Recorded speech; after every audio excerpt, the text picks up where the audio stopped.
Hey, this is Keith. How you doing? Just a quick little update on where I'm at with my own personal journey. And then the next episode, which I'm going to be putting up right after this one, or actually I'll probably have them both done, and they'll come up at the basically the same one. This one first.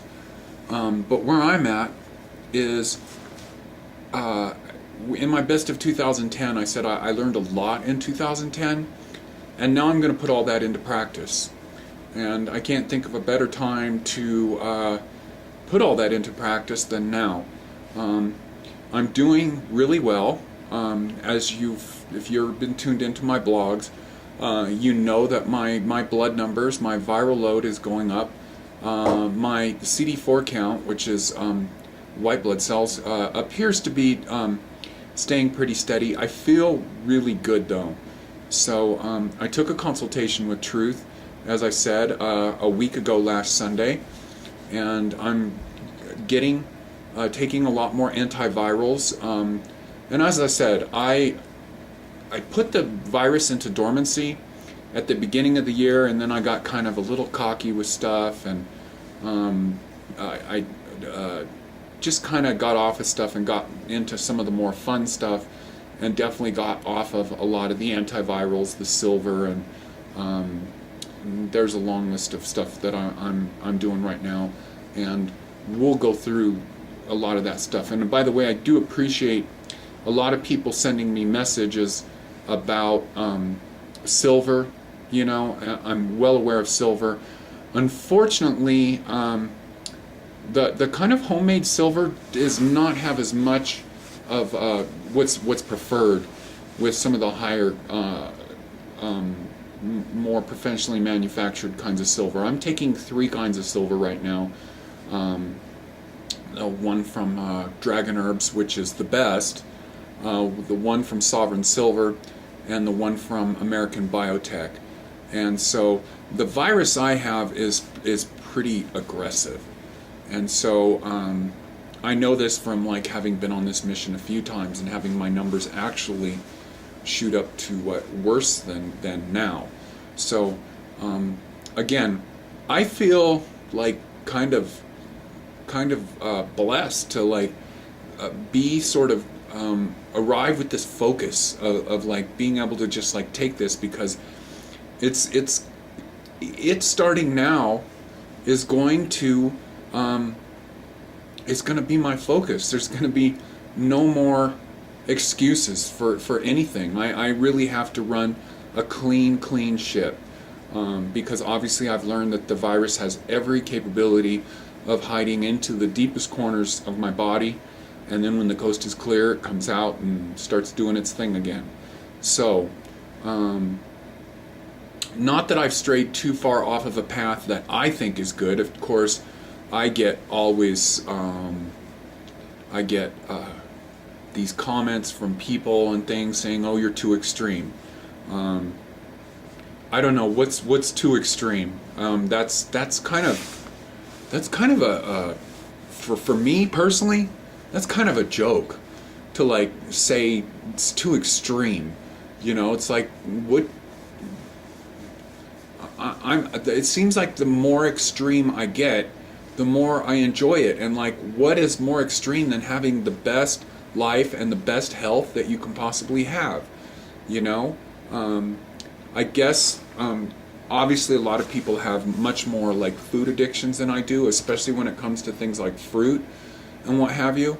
So I have not, like, I definitely, when I beat the virus, I took a little bit of a adventure into eating a little bit of cooked food, and I kind of found out that like I just don't like cooked food. And you hear me talking about, oh, I'm back to being a raw vegan, and being raw vegan is what I prefer, in the sense of just my go-to food, like how somebody, like I don't want anything else. And so that is just left to my own means and just eating emotionally. I have been, like I always say, been a raw foodist for over a quarter century, coming up on 26 years next spring, and that just works for me. The food is so much more vibrant and alive, and the layers that is possible with that, and I just can't imagine anything better. And I do eat, like, I have been eating raw meat from time to time with Truth. I just ate some recently. I never got into being vegan for the ethical reason. I got into it for the health reason.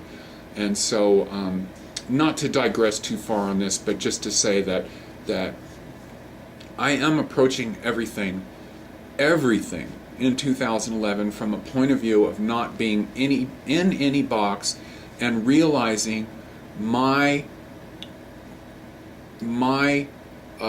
godliness to create my own universe, to do what I want to do that works for me.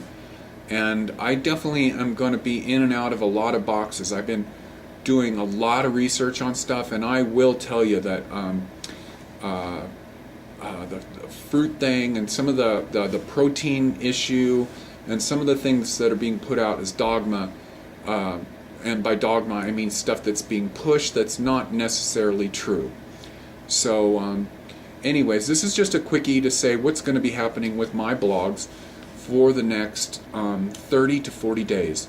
The one right after this one, I'm going to start getting down with my longevity ideals, the things that what I've arrived at as being a 47-year-old raw foodist, and what I think. And the first one, of course, is going to be the fruitarianism thing, and I'm going to stay on that subject for about 30 or 40 days of sort of I'm going to have a go at being a little bit more scholarly with my blogs, with trying to and present them in ways, but it's going to really all be about my own experiences, especially with fruitarianism, especially with adding supplements. And I'm just not really seeing a lot of people that are older that are outside of that that sort of raw food, vegan raw food paradigm, that is doing different stuff. Like, most of the people I see that are raw foodists don't look that healthy to me. And I'm looking at some of the other people, like a good one that I looked at, lifelong vegetarian, is Paul McCartney. Looks really healthy to me. A lot of the raw foodists don't look so healthy to me. Victor Kolvinskas, Gabriel Cousins. And not to put any Gabriel Cousins, both of those guys are very spiritually evolved people. Gabriel Cousins probably more so. So anyways, yeah, this is, so the next blog coming up and is going to be about my take on fruitarianism first, and then I'm going to jump into a lot of other subjects about dogma and about just people putting forth ideas. Just because somebody can think something to a logical conclusion and they can convince other people of that conclusion does not make it right. That's like kind of like the religion of the world. It's kind of weird that religion's become a bad thing. I like to, I guess, and in religion we're talking about more the established kinds of things. And anyways, this is Keith signing out with this short little bit, and I'm gonna move right on. There's gonna be kind of a big focus on this, on my own take on fruitarianism and all that kind of stuff, and I'm gonna intersperse it with some recipe videos, and I'm gonna intersperse it with some of my new daily routines that I'm doing, because I have kind of changed things around. I'm definitely going to be doing a video on antivirals. A lot of people are asking me a lot about natural antivirals. Anyways, I'll talk to you in a little bit.